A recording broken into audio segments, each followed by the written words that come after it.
Algo que nosotros debemos tener muy claro es que Dios es el padre de la verdad y el demonio es el padre de la mentira. Por eso no podemos pactar con la mentira, porque además de ser pecado, la mentira termina por esclavizarnos. A mí me preocupa grandemente cómo nosotros en muchas ocasiones queremos justificar la mentira que decimos o la mentira en la cual vivimos.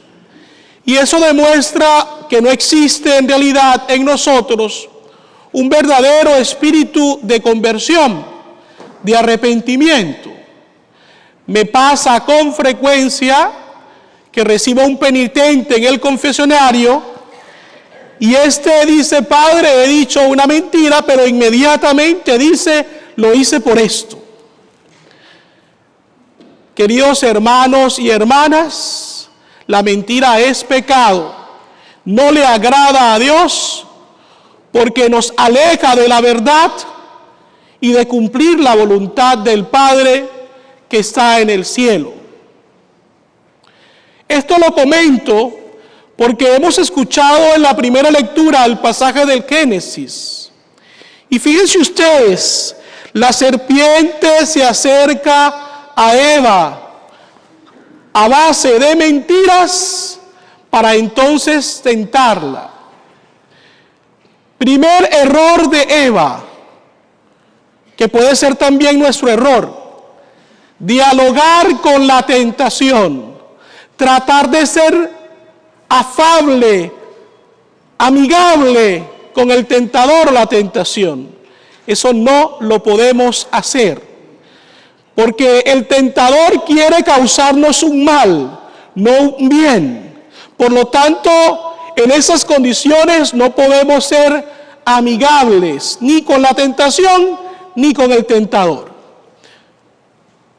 Eva habló de más, y eso nos pasa muchas veces a nosotros.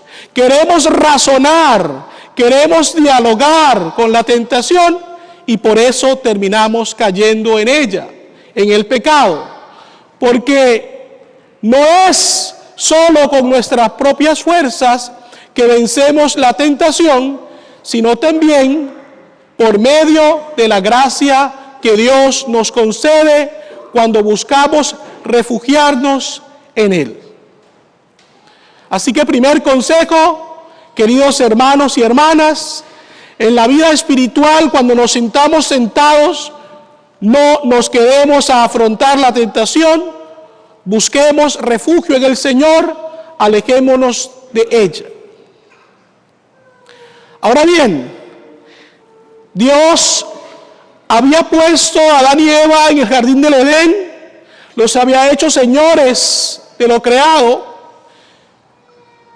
y les dice solamente: no coman del árbol que está en el centro, el árbol del bien y del mal.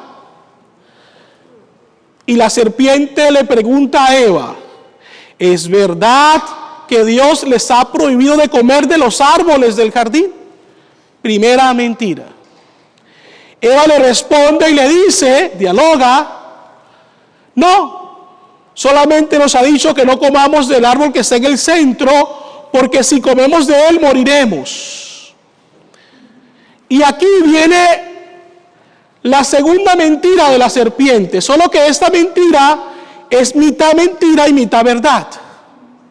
Porque les dice: no morirán, solo que si ustedes comen, se les abrirán los ojos, cosa que en realidad pasa, sucede. Pero la mentira es: serán como Dios, podrán conocer el bien y el mal. Fíjense que esto es bien interesante, porque nosotros muchas veces nos dejamos llevar por esa misma tentación de mezclar la verdad con la mentira, y esa se convierte en un gran mal, no solo para nosotros, sino las personas a las cuales se las contamos. La serpiente era astuta y por eso busca entonces generar en Eva confusión y finalmente logra su intención. Eva, en su debilidad, termina por comer del fruto prohibido y lo comparte también con Adán. Todo a base de mentiras. Queridos hermanos y hermanas, si realmente queremos crecer en santidad, si realmente queremos agradar a Dios, dejemos la mentira a un lado de nuestra vida. Yo sé que nos fascina ponerle nombres a la mentira. Mentiras piadosas, mentiras blancas, amarillas, rosadas, azules y qué más. Pero mentira es mentira. Y en las Sagradas Escrituras el Señor nos dice, tan sencillo como esto, digan sí cuando es sí y no cuando es no. Se acabó. No es necesario decir mentiras, porque esto desagrada a Dios y nos hace perder credibilidad. En la segunda lectura, San Pablo contrapone la imagen de Jesús y la imagen de Adán. Adán que peca, que desobedece y que causa la enemistad de la humanidad con Dios. Jesús que obedece y por medio de su acto de amor en la cruz nos reconcilia con Dios Padre. Todo en base a la obediencia. Repito una vez más, todo en base a la obediencia.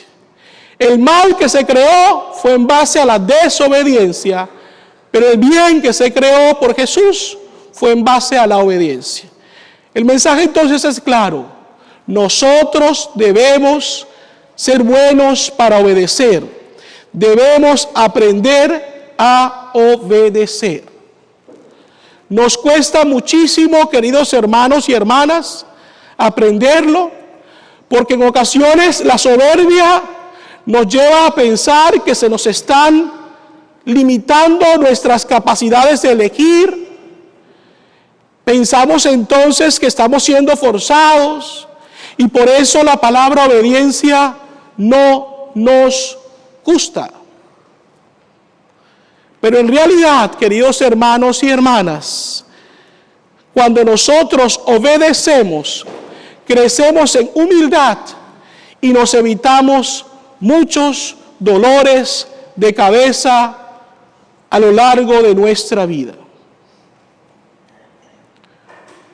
Hay niños, por ejemplo, que están jugando, tal vez montándose en algo, en un árbol, por ejemplo. Y su mamá o su papá los ve y les dice, bájate de allí, porque si te caes, te vas a golpear y te va a doler. Y el niño o la niña no hace caso, desobedece. Tal vez porque no cree en las palabras de su padre o de su madre. Tal vez porque dice, eso no me va a pasar a mí, no me voy a caer. Pero cuando finalmente se cae, se golpea y siente el dolor, llora. Y es lo mismo, queridos hermanos y hermanas, que nos pasa a nosotros cuando desobedecemos una orden de Dios. El dolor trae llanto y tristeza a nuestra vida. Nos quejamos de los niños desobedientes, sí, pero nosotros seguimos también siendo unos niñotes y niñotas desobedientes. Porque aunque no lo seamos con los demás, muchas veces lo seguimos siendo con Dios. Así que ahí les dejo también otra enseñanza, la importancia de obedecer.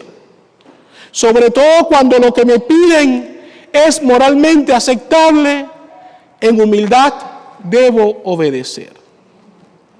Por último, llegamos al pasaje del Evangelio, que es típico del primer domingo de Cuaresma. Siempre se lee durante el primer domingo de Cuaresma.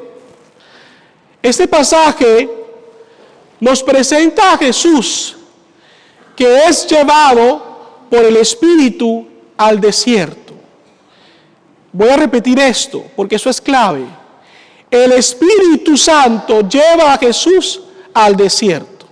Es la voluntad de Dios que Jesús vaya al desierto y Él se deja llevar al desierto.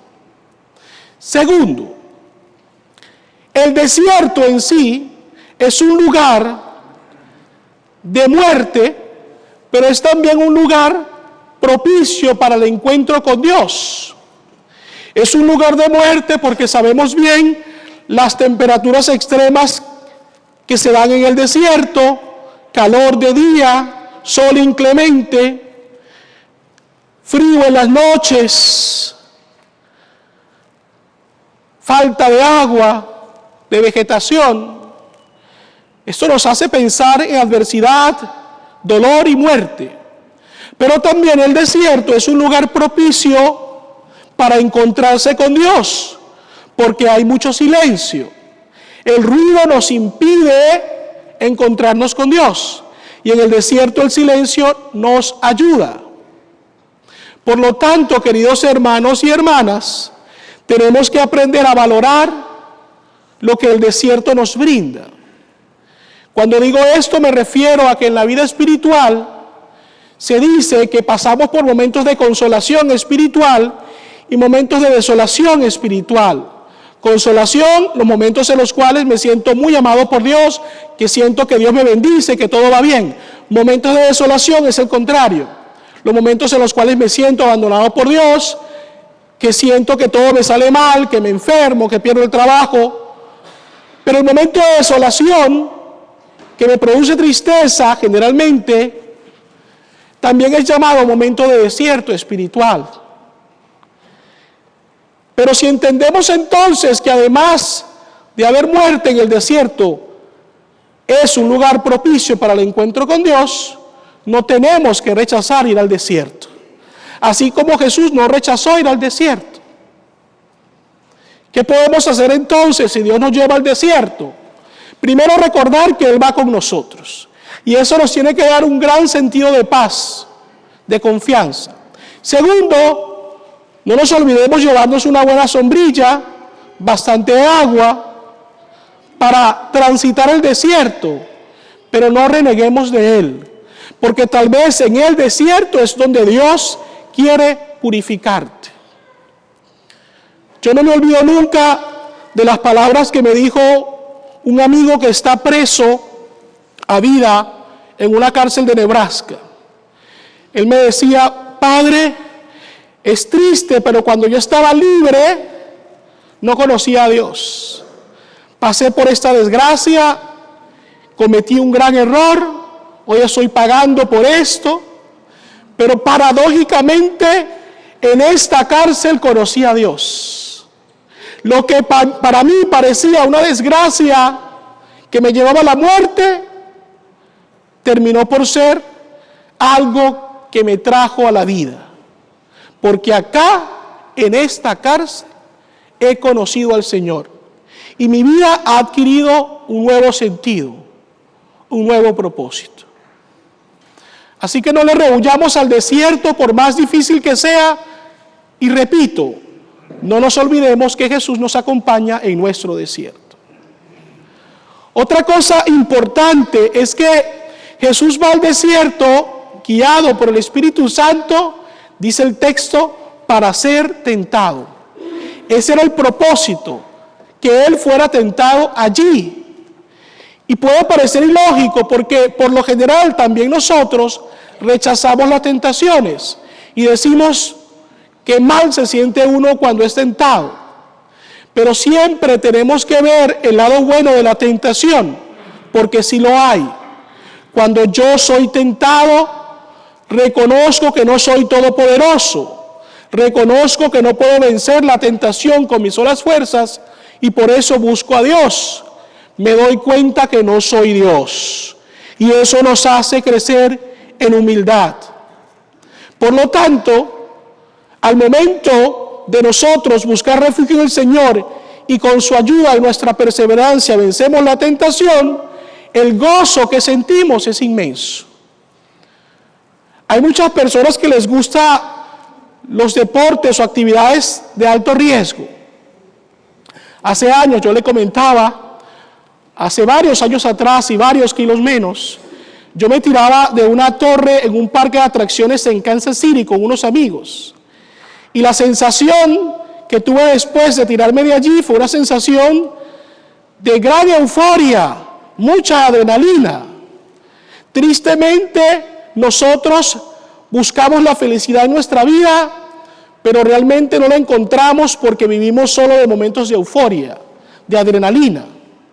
Y las personas que en ocasiones consumen, por ejemplo, sustancias prohibidas, lo hacen porque quieren sentirse bien, felices, todopoderosos. Pues les doy un secreto. El secreto es el siguiente: pídale a Dios que le dé la gracia de vencer una tentación con la ayuda de Dios y su propia fuerza. La sensación que usted siente después de haber vencido la tentación no tiene comparación. Es una felicidad, una paz, una serenidad muy grande. Eso sí es ser feliz. Pero todo es resultado de vencer la tentación. Y por último, para ya dar conclusión a esta homilía, simplemente hacerles ver algo. El demonio es astuto y sabe cuáles son nuestras limitaciones. Y él comienza tentando a Jesús usando la palabra de Dios, pero comienza tentándolo por una necesidad aparente que tiene Jesús, y es el hambre. Pero cuando Jesús rechaza rotundamente la tentación, citando la palabra de Dios, el demonio continúa su ataque y lleva a tentarlo 2 veces. Pero las 2 cosas que le ofrece después realmente no son necesidades de Jesús. Son necesidades que el demonio crea, pero que no existen. Jesús no necesitaba lanzarse de ningún precipicio. Jesús no necesitaba tener todas las naciones porque Él es Dios. Pero el demonio es astuto y le crea una necesidad falsa. Y eso es lo que Él hace con nosotros. Nos crea necesidades falsas, cosas que realmente no necesitamos. Y después quiere ofrecernos cosas que Él realmente no puede darnos. Porque el único ser omnipotente es Dios. El poder del diablo es limitado, no es ilimitado. Pero Él quiere ofrecer lo que no puede dar.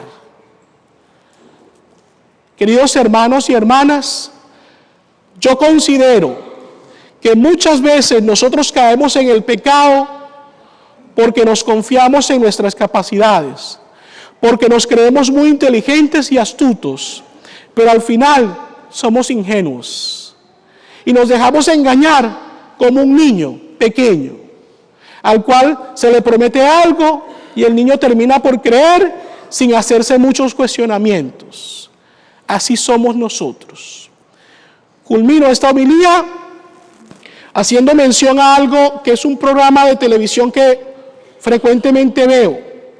Es sobre el trabajo que hacen los diferentes organismos de seguridad de diferentes aeropuertos del mundo para controlar el tráfico de drogas que se da en los aeropuertos, para eliminarlo.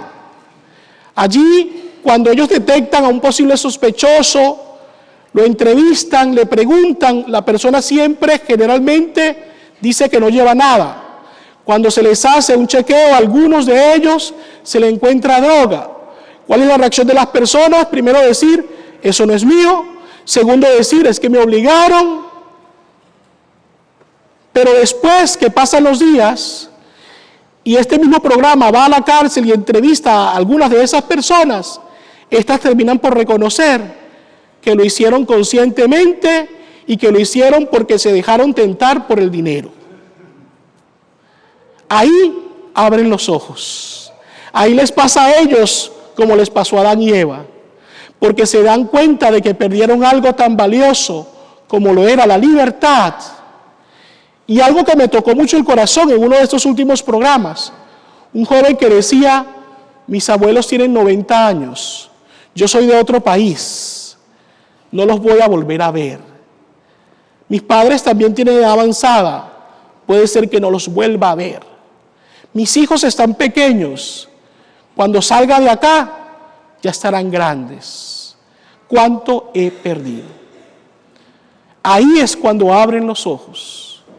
Pidámosle al Señor entonces que nos dé la gracia de no ser ingenuos, de no creer que necesitamos cosas que realmente no están bien, y que seamos perseverantes para poder cumplir la voluntad de Dios y de esa manera alcanzar el cielo que Él nos promete.